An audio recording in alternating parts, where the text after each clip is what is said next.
l'IFA était une opportunité excellente d'avoir accès à de la documentation de très bonne qualité. Je considère que c'est un puits de connaissances et de pratiques dans tous les domaines liés à la gouvernance. Dans le cadre des échanges sur la responsabilité dirigeant et les enjeux de gouvernance des entreprises, l'IFA était un partenaire de choix pour faire avancer les discussions et les opportunités. Pour apprendre davantage sur la fonction d'administrateur pour être plus compétent au service de mon association. Comme je n'avais pas d'expérience en tant qu'administratrice, il m'a semblé nécessaire, utile, bienvenu d'acquérir des bases et un cadre théorique pour me rejoindre le conseil d'administration et participer aux échanges avec les administrateurs indépendants qui, eux, avaient de l'expérience. La constitution d'un réseau et les échanges que l'on peut avoir avec d'autres administrateurs. Moi, je suis administrateur salarié, que ces administrateurs soient salariés ou non. Il n'y a pas de blabla et on va directement sur la doctrine de l'IFA qui résulte en général d'un travail collectif animé entre plusieurs administrateurs et puis des conseils très pratiques qui permettent d'avancer. On a toute la richesse de la gouvernance qui est présente et ça, c'est franchement quelque chose d'unique. Ce qui va être le plus utile, c'est vraiment la veille, les réflexions. J'ai fait la certification et ça m'a beaucoup aidé dans mes prises de fonction dans des conseils, ça c'est sûr.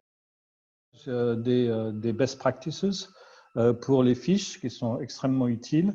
Et puis, on trouve dans les webinaires, dans la journée des administrateurs, pas mal de matière pour sa réflexion stratégique sur nos entreprises. Ce que j'apprécie particulièrement à l'IFA, ce sont les personnes. C'est l'équipe permanente qui a énormément de joie de vivre et surtout un œil clinique sur ce qui se passe au niveau de la gouvernance. La newsletter est parfaite, toute la formation qui est donnée et le site de recherche est excessivement bien tenu et parfaitement à jour. Chacun prend à l'IFA ce dont il a besoin au moment de son parcours et en fonction de sa disponibilité. C'est d'aller un cran, j'allais dire, au-delà, d'analyser, de donner des clés et des outils à tous les administrateurs et de les partager. C'est finalement d'être force de proposition et un acteur de lobby et d'influence. C'est comment est-ce qu'on fait émerger une pratique de la gouvernance, une gouvernance dans un modèle qui soit respectueux de l'ensemble des parties prenantes. J'aime que l'IFA sache évoluer aussi et puis on a eu récemment l'année dernière le thème des startups qui se développent.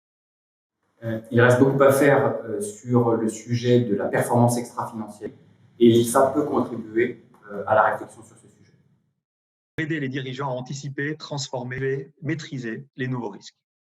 Donc plutôt la soft law que la hard law, démystifier la gouvernance auprès des entreprises de taille intermédiaire. L'IFA doit se déployer en région pour mieux accompagner ce vivier de PME et d'ETI qui ont des grandes questions sur l'optimisation de leur gouvernance. Je pense que l'IFA a un vrai rôle à jouer dans la refonte d'un modèle européen de la gouvernance pour accélérer le mouvement en cours dans les entreprises européennes autour de l'ESG et autour de la raison d'être. Je crois que l'IFA peut avoir un rôle très important, notamment lors de la composition des conseils d'administration et d'aider au recrutement d'administrateurs, qui a la capacité de cibler les compétences dont nous pouvons avoir besoin au sein de nos conseils. Il faudrait faire plus d'événements tournés vers l'international ou avec l'international pour pouvoir avoir un plus grand rôle d'influence au niveau européen.